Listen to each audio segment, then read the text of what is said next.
We saw how extremely loyal his employees were too.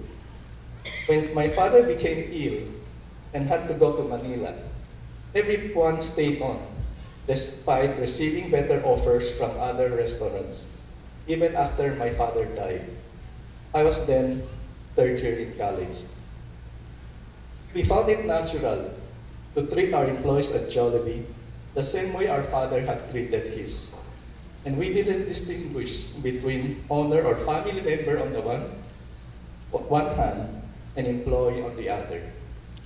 We would all pitch in and work on the task at hand, whatever it may be.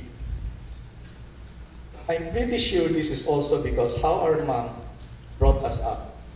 She always said, if you can do it yourself. At 86 years old, she still practices this, and it's an attitude that has rubbed off on all of us. One of the ways we grew our business in the early days was through franchising. We wanted our franchisees to succeed so they would spread the good word and attract other franchisee candidates. So we did our best to give our franchisees good locations for their new stores, instead of keeping those sites for our own company-owned stores. As a consequence, our franchisees did very well with their Jollibee stores, and they eventually asked for more. They became natural recruiters for other franchises in the future.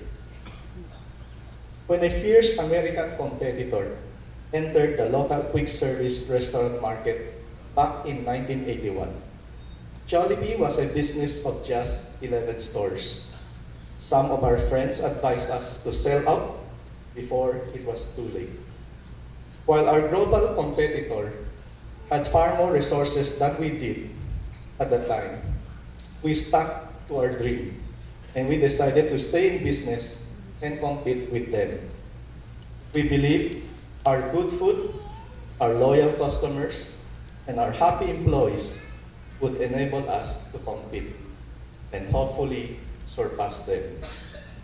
It was relatively easy to make the decision to compete, but the journey to achieve it was difficult and full of challenges. But we felt like we had a chance. So instead of chickening out, we served chicken joy. Kidding aside, somehow we succeeded.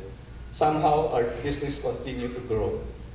Through the economic and political crisis of the 80s, through the competitive threats from global giants, through our own internal growth pains. And I've been growing along with the business. In my early days as a store manager, when I was in my third year at the Ateneo in 1978, we only had 7 stores.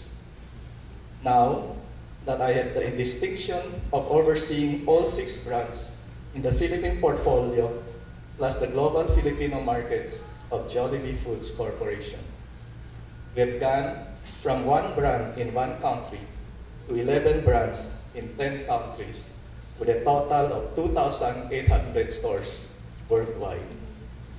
It has been quite a ride.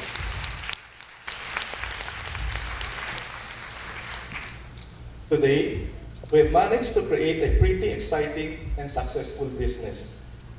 We're blessed to have Filipinos all over the world love our brand. Whenever we open a store in a Filipino community abroad, we get swamped with customers. We just opened our first store in Singapore 4 months ago and set record sales without conducting any advertising. Our fellow Filipinos line up around the block to buy our Chicken Joy, Jolly Spaghetti, and Yum Burgers. And it's always such an amazing sight. The total annual sales of Jollibee Foods Corporation has now reached about $2.5 billion. And JFC's market capitalization is almost $4 billion, which places us among the top 10 restaurant companies in the world. So we are making some progress on our original dream of becoming #1. More importantly, our customers are loyal and happy, and our employees are generally highly engaged in their work. When Jollibee Foods Corporation was listed on the Philippine Stock Exchange way back in 1993, we still continue to be a family company. A family company that has professionalized and continues to bring in managers and executives from many countries to create an effective international management team, but also a family company that decidedly keeps true to the values of the early days, despite growing bigger and bigger over the years. We have succeeded in keeping our culture by creating an intimate organization through a leadership style that is up close and personal, through recognition and rewards programs that emphasize being part of one family, and through company events that refuel our employees' excitement throughout the year. After all these years, we still practice the same few values we learned from our parents: thinking of others first, listening to our customers and learning from them, giving them more, treating our employees with dignity and respect, and treating our franchisees and suppliers as equal partners. All this time, we have attempted to live up to our values, although we have not always succeeded. Just like everybody else, we have made our share of mistakes, but also like everybody else, we learn from them and make things better as we go along. I could say, in our own way, we were seeking to be men and women for others. We didn't call it that, and we were probably not conscious of what we were doing. But we just did it, and we are still doing it. Maybe somehow, this is what Sister Quinto saw when I gave that red lunchbox. I gave that gift not because she asked, not because it would affect my grade, but because I wanted to make whoever received it happy, to give the light to a kid's mealtime every day. It's really funny how things work out.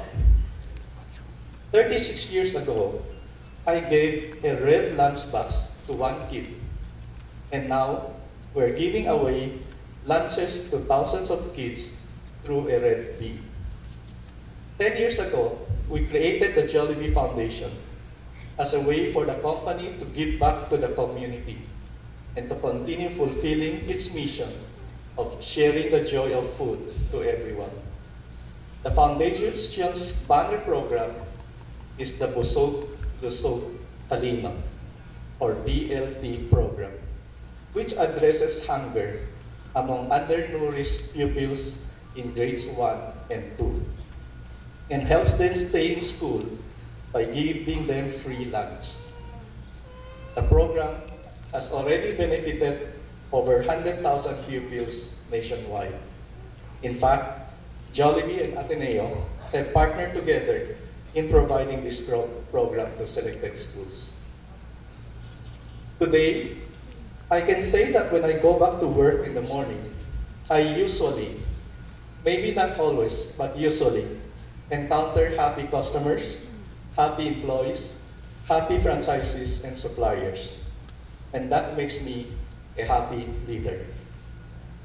We had a big dream at the beginning. We still have it today. And it still inspires us. It serves as a goal, a guide, and a motivation. As we set out to achieve that dream, we became genuinely interested in our customers and our employees. Our happy employees lead to great products and service, which then lead to loyal customers and business growth. And it all continues on in an infinite cycle. We realize that to do good business is to do good, and to do good is good business. I'm not a philosopher or a theologian, but I can say that genuine interest in the well-being of others makes a difference. It sets off a mutually supportive relationship that leads to unexpected outcomes. Outcomes better than you may have imagined or set out to achieve. Genuine interest in others leads to natural readiness or even humility to listen and learn. Once we listen well, we learn what is on the other person's mind. We learn what is important to him, whether he is our customer or supplier or employee or even family member. Then we can act on that knowledge and help him feel his need. It is as simple and as difficult as that. It has taken me years to fully understand this one lesson, and I'm still learning it today.